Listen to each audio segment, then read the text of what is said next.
Hello, friends, and welcome back to my kitchen. Today we're making a rich, moist, fudgy chocolate cake using nothing but everyday ingredients you very likely already have in your cupboard. No fancy equipment, no hard-to-find extras, just simple, honest baking. So get comfortable and let's make something wonderful together. We'll begin with all the dry ingredients in one bowl. Pour your sugar straight in, but for everything else, I like to sift. It only takes a moment, and it keeps the whole cake light and free of any little lumps. Now add the flour. I use regular all-purpose, nothing special. 1 3/4 cups will do the trick. Next, 1 cup of unsweetened natural cocoa. This is what gives the cake that deep, rich chocolate flavor, so use a good one if you can. Then a heaping teaspoon of baking soda and another heaping teaspoon of baking powder. These two are what give our cake its lovely rise. And don't forget the salt. I add just 1/3 of a teaspoon. It sounds like a small thing, but a little salt brings all the chocolate flavor to life. Now, what I love most about this recipe is how quick and simple it truly is. You mix the batter, you bake, you make the cream, and you put it all together. That's it. No complicated steps, no waiting around all day. It's the kind of cake you can make on a whim and still feel proud to serve. Once your dry ingredients are mixed well together, make a little well right in the center. This is a simple baker's trick. It helps the dry and the wet ingredients come together smoothly, all in the one bowl, with less mess and less fuss. Now crack in 2 eggs. Room temperature is best here. Cold eggs straight from the fridge don't blend as nicely, but eggs at room temperature fold right in and give you a lovely, even texture. If you forgot to set them out, just pop them in a bowl of warm water for a few minutes. Next, pour in 1/2 cup of vegetable oil. Oil is one of the secrets to a really moist cake.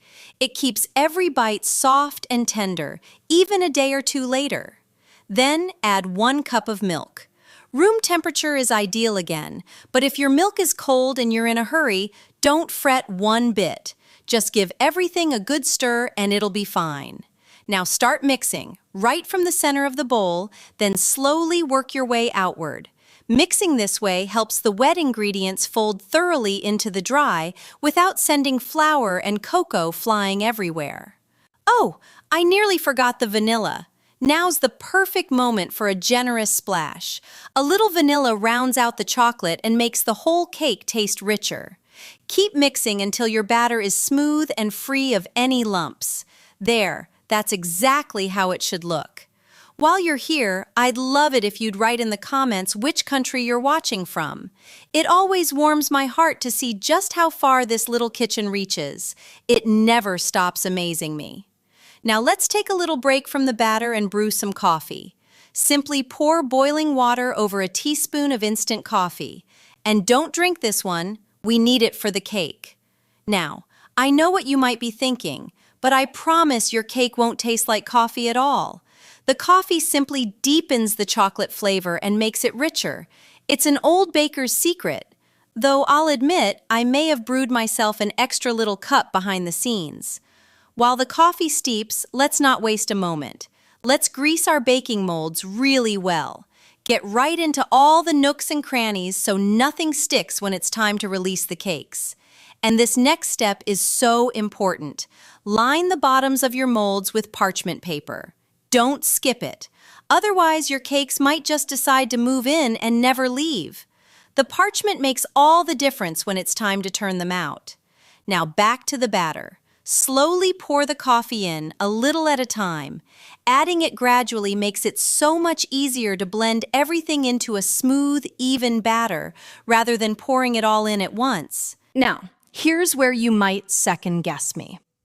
Even if the batter starts to look more like a milkshake than a cake batter, pour in every last drop of that coffee. I promise you, that's exactly how it should be. It will seem far too runny, but trust me, friends, this is the secret to a beautifully moist cake. Have a little faith, and it'll reward you. Finally, pour the batter into your prepared molds, dividing it evenly between them so they bake up the same height. And that's it. Ready for the oven. If you're enjoying this so far, please give the video a like and tap subscribe. It really does help this little channel grow, and honestly, it means the world to me to have you here. Now place the molds into your preheated oven. If they don't both fit on one rack, just stagger them slightly on different levels so the heat can move around them. And here comes the magic.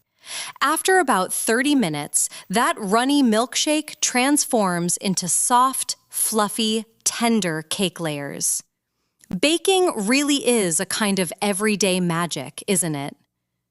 While the cakes bake and fill your kitchen with the most wonderful smell, let's make our rich chocolate cream.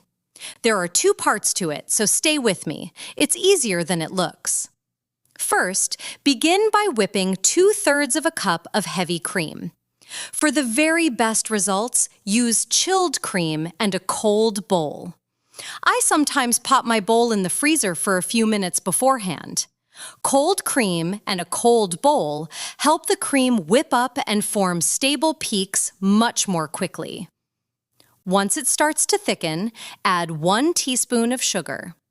Keep whipping, gradually bringing your mixer up to medium speed until the cream forms stiff peaks that hold their shape. Just be careful not to over-whip, unless you're in the mood for butter instead of cream.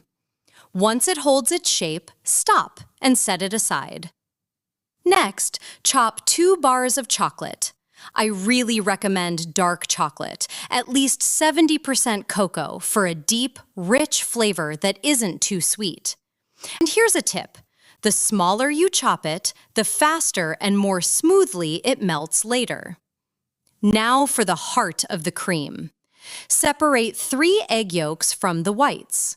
The yolks are what make this cream so thick and luxuriously creamy, with a rich flavor and a beautiful golden color. Add a tablespoon of sugar to the yolks and mix until smooth. Now, I like mine moderately sweet, but this is your cake. If you have a real sweet tooth, feel free to add 2 or even 3 tablespoons. And speaking of that, tell me in the comments, do you like your desserts very sweet or just a little? I'm always so curious to know how you all take your treats. Now pour another 2/3 of a cup of heavy cream over the yolks and sugar. I'm using 35% fat cream. Stir until everything's well combined, breaking up any little sugar crystals so the yolks blend evenly and smoothly throughout. Place the pan on the stove over medium heat. Now this part needs your full attention. Keep stirring constantly as it warms so everything stays smooth and nothing catches on the bottom of the pan. Let it gently cook until it thickens, but be very careful not to let it boil or the yolks may scramble on you. The very moment you take it off the heat, quickly add your finely chopped chocolate right away before the mixture begins to cool. Stir it through. It'll melt quickly into the warm cream and come together beautifully. It may look a little gritty at first, but don't worry one bit. It smooths right out as you go. Now, without wasting a moment, gently fold this chocolate mixture into your whipped cream. Work quickly here, friends. You'll want to combine the cream and assemble your cake right away because it firms up and becomes harder to spread as it sets. Well done. The cream is ready, and doesn't it look lovely? Now let's get back to our cake layers. Let them cool in the molds for about 10 minutes before you remove them, or they might collapse on you while they're still warm and delicate. Once they've cooled a little, gently tap the mold to help them release. And this is exactly where that parchment paper earns its keep. Without it, getting these layers out cleanly would be a real challenge. Now for the fun part, spreading the cream. I just used what I had on hand here, nothing fancy. The only special tool is a rotating cake stand, but please don't worry if you don't own one. You can simply walk a few slow laps around the cake yourself and get a lovely result. Spread a generous layer of cream over your first cake. Then it's time for the second layer. It came out just as easily, thanks again to the parchment and a good greasing. I know the cream might look a touch unusual at this stage, but it's absolutely wonderful. And here's a helpful little tip.